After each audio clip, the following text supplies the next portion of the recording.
Good morning friends, आप लोग कैसे हैं। चलिए, हम लोगों ने ओवरहेड्स वेरिएंसेस कर रखे हैं, प्रॉब्लम्स भी की हैं। आज हम कुछ और प्रॉब्लम करेंगे ओवरहेड वेरिएंसेस की, और फिर हम कुछ सम ऐसे करेंगे जिसमें सारे वेरिएंसेस हों, मटेरियल, लेबर, ओवरहेड, सभी तरीके के वेरिएंसेस। ठीक है, चलिए देखें। P24 प्रॉब्लम देखेंगे।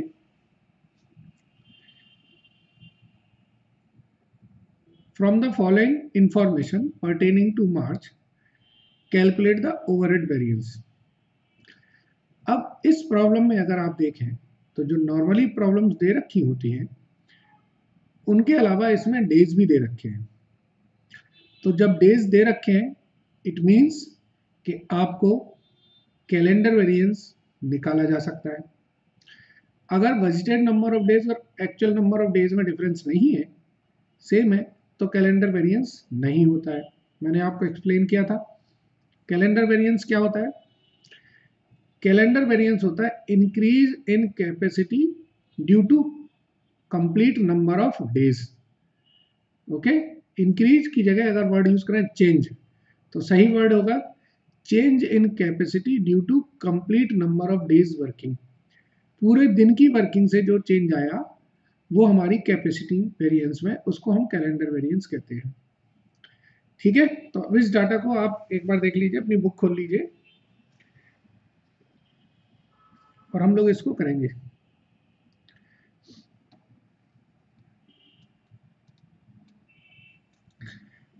P24 प्रॉब्लम हम कर रहे हैं। ठीक है, तो हमने बताया था आपको कि हम 4 वेरिएंसेस निकालते हैं। पहला वेरिएंस होता है हमारा रिकवर्ड वेरिएंस, सॉरी 4 तरीके के ओवरहेड निकालेंगे। Recovered, actual, standard and budgeted.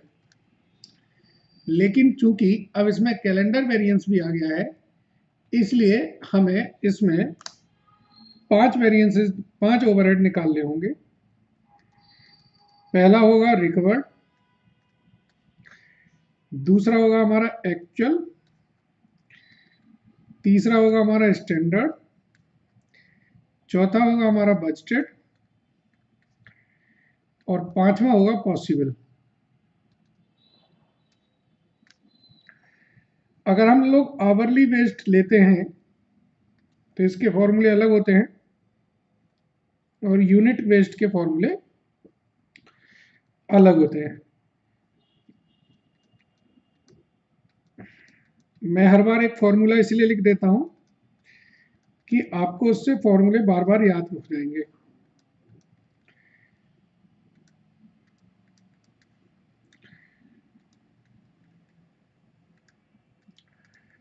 यहां पर हम लिखेंगे possible output into standard rate per unit. मैंने आपको बताया था ये स्टैंडर्ड आउटपुट होता है इन एक्चुअल आवर। ठीक है ना। चलिए, अगर आवरडी बेस का होता है तो स्टैंडर्ड आवर किस चीज के लिए, for actual output into standard rate hour का, actual hour into actual rate hour का, actual hour into standard rate hour का, budgeted hour into standard rate hour का, एंड यहां पर पॉसिबल आउटपुट की जगह आ जाएगा possible hour into standard rate hour का। ठीक है, तो पहले अब हमारे को ये देखना है कि हमारे पास इंफॉर्मेशन क्वेश्चन में दी क्या क्या है। जो इंफॉर्मेशन दी है उस इंफॉर्मेशन को हम लोग यूज करेंगे और आगे सम करेंगे। देखिए, जो इंफॉर्मेशन दी है मैं उस इंफॉर्मेशन को अब अलग अलग लिख लेता हूं।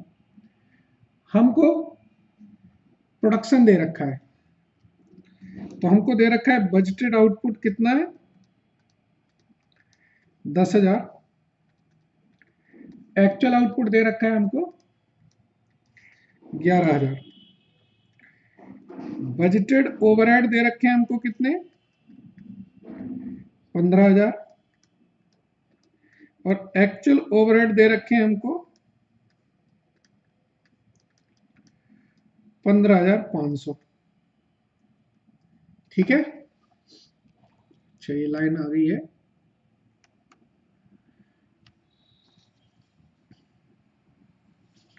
एक्चुअल ओवरहेड है हमारे पास 15,500। अब देखिए स्टैंडर्ड रेट आवर का दे रखा है 1 रुपीज, और एक्चुअल आवर दे रखे हैं हमको 15,750। ये हमको डाटा दे रखा है।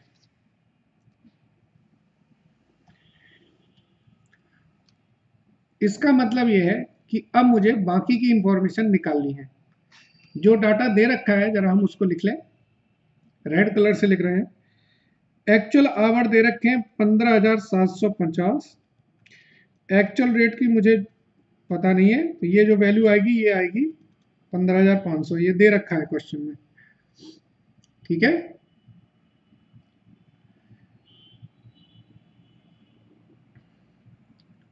इसके बाद हमको एक्चुअल आवर स्टैंडर्ड रेट भी दे रखा है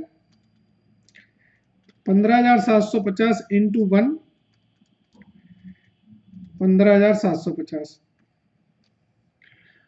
अभी मैंने कोई भी कैलकुलेशन नहीं करी, अभी जो इंफॉर्मेशन दी है बस मैं उस इंफॉर्मेशन को यूज कर रहा हूं। ठीक है, अब इस इंफॉर्मेशन से मेरे बजटेड ओवरहेड भी दे रखे हैं। तो देखिए मैं बजटेड आवर निकाल सकता हूं, वैसे मुझे जरूरत नहीं है। बजटेड आवर्स कैसे निकलेंगे, budgeted overhead upon standard rate per hour. तो बजटेड ओवरहेड है मेरे पास 15,000 और स्टैंडर्ड रेट है 1, तो यानी कि बजटेड ओवरहेड आ गया, बजटेड आवर आ गया मेरे पास 15,000 घंटे। जो कैलकुलेशन मैं कैलकुलेट कर रहा हूं उनको मैं यहां पर रेड कलर से लिखूंगा। ठीक है, इसका मतलब है ये ड्राइव्ड करके आया है। अब मुझे चाहिए standard hour for actual output. तो देखें वो कैसे आएंगे।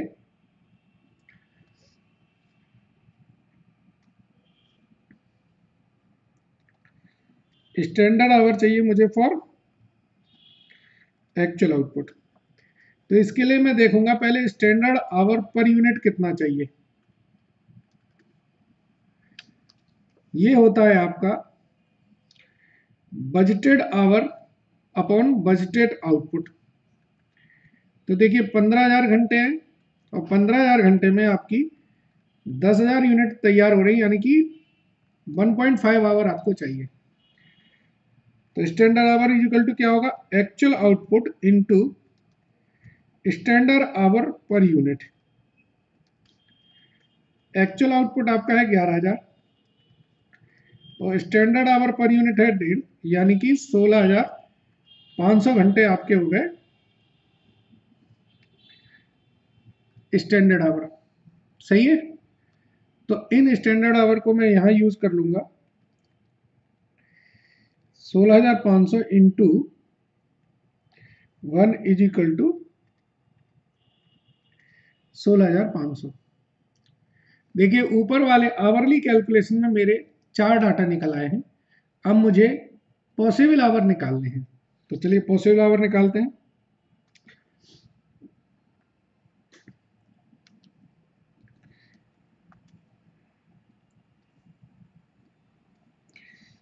Possible hour is equal to क्या होता है, बजटेड आवर अपॉन बजटेड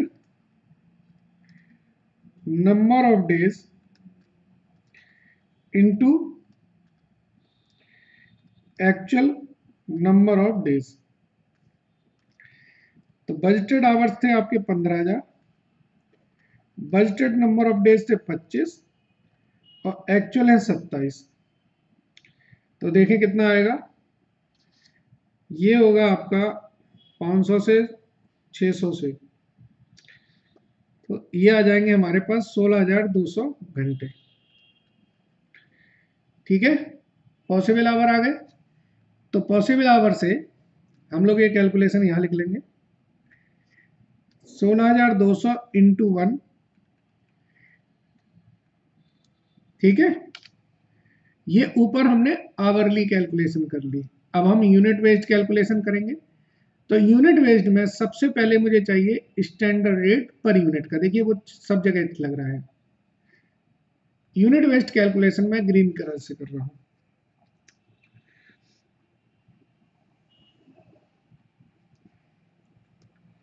मुझे चाहिए स्टैंडर्ड रेट पर यूनिट। तो इसका फॉर्मूला होता है budgeted overhead upon budgeted output. Budgeted overhead कितना है हमारा, 15,000, और बजटेड आउटपुट कितना है, 10,000। तो स्टैंडर्ड रेट आया 1.5 रुपीज पर यूनिट। तो यहां पर क्या आएगा, हमारा एक्चुअल आउटपुट है 11,000 और स्टैंडर्ड रेट है 1.5 रुपीज। सही है, एक्चुअल आउटपुट है 11,000। एक्चुअल रेट की मुझे कभी जरूरत नहीं है जब मेरे को एक्चुअल ओवरहेड दे रखे हैं। बजटेड आउटपुट है मेरा 10,000।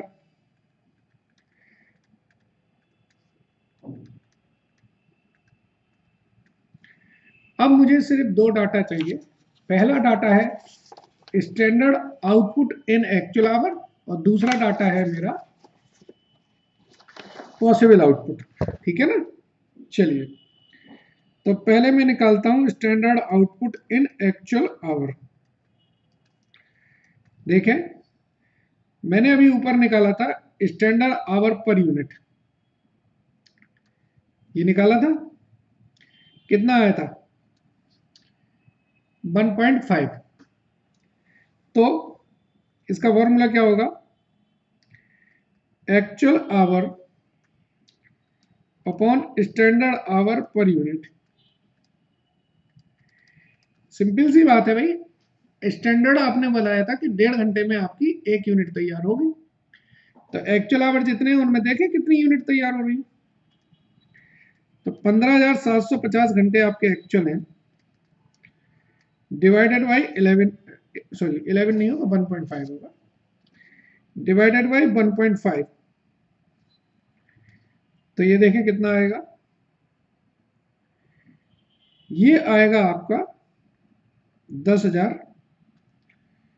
10,500 और 10,250, 10,500 ही आएगा। ठीक है, 10,500 यूनिट। और चौथा चाहिए हमें पॉसिबल आवर्स, पॉसिबल आउटपुट। इसका फॉर्मूला होता है budgeted output upon budgeted number of days into actual number of days. तो बजटेड आउटपुट है आपका 10,000, 25, और एक्चुअली आपने 27 डेज काम किया है, तो ये 10,800 यूनिट हो गया। इस डाटा को यहां और लिख लें, तो ये 10,500 इंटू 1.5, तो ये 15,750 आया, और ये 10,800 इंटू 1.5, तो ये 16,200 आया।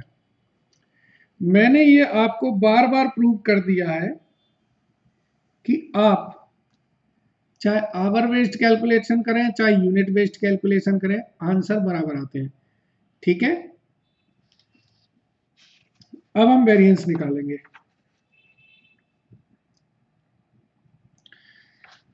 चलिए, तो वेरिएंस कैसे निकलेंगे, पहला होता है fixed overhead cost variance. Required minus actual. देखें रिक्वायर्ड कितना था आपका 16,500 minus 15,500, 1,000 favourable. Fixed overhead expenditure variance क्या बताया था फॉर्मूला, बजटेड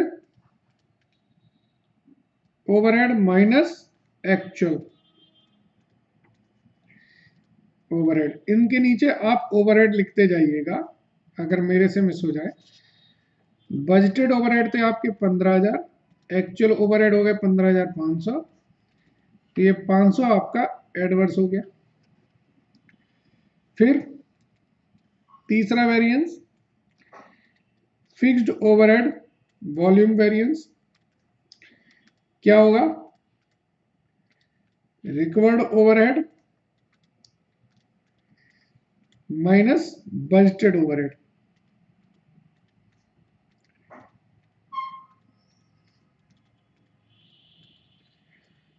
ये हमारा 1500 फेवरेबल आ गया। चौथा वेरिएंस बताया था मैंने आपको, फिक्स्ड ओवरहेड एफिशिएंसी वेरिएंस।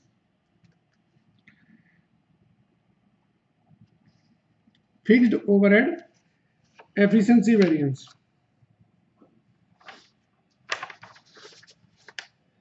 तो ये होता है हमारा required minus standard overhead. Required कितना है हमारा 16,500 और स्टैंडर्ड है 15,750, 750 फेवरेबल। पांचवा होता है फिक्स्ड ओवरहेड कैपेसिटी वेरिएंस। क्या फॉर्मूला होता है, standard overhead minus budgeted overhead, 15,750 minus 15,000, ये भी 750 फेवरेबल आएगा। सिक्स्थ होता है फिक्स्ड ओवरहेड कैलेंडर वेरिएंस।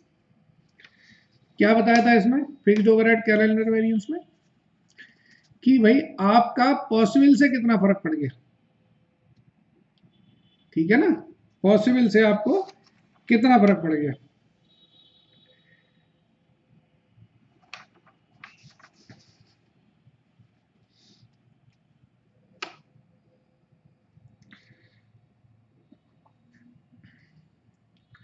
तो इसका फॉर्मूला होता है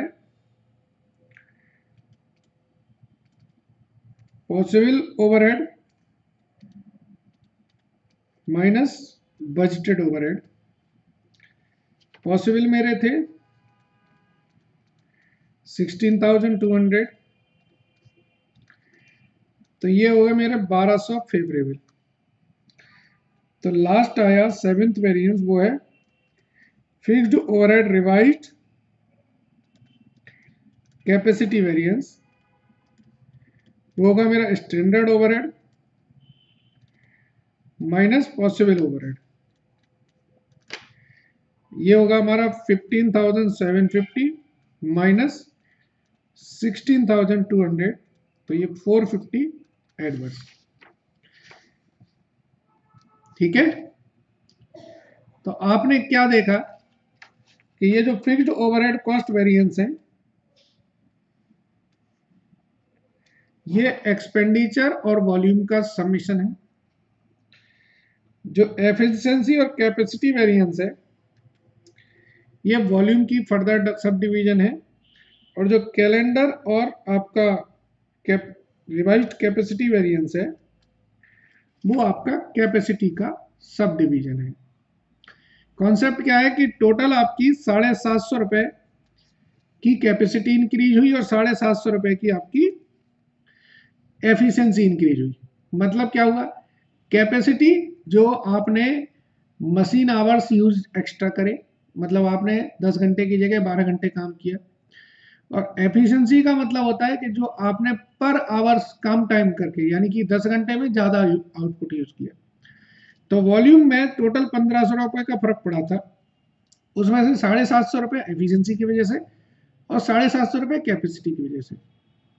फिर देखें कैपेसिटी को जब हमने फर्दर डिवीजन किया तो हमें पता चला कि 1200 रुपये का वेरिएंस फेवरेबल आया हमारा कैलेंडर की वजह से। मतलब हमने 2 दिन एक्स्ट्रा काम किया था, 25 दिन हमने स्टैंडर्ड रखा था, हमने 27 दिन काम किया था, और 450 रुपये एक्चुअल में आपकी कैपेसिटी कम हुई है। ठीक है, तो यानी कि 2 दिन में आपने उतना प्रोडक्शन नहीं किया जितना आपको करना चाहिए। तो ये जो वेरिएंसेस हैं ये एक्चुअल पोजीशन बताती हैं आपको। चलिए नेक्स्ट प्रॉब्लम करेंगे हम लोग।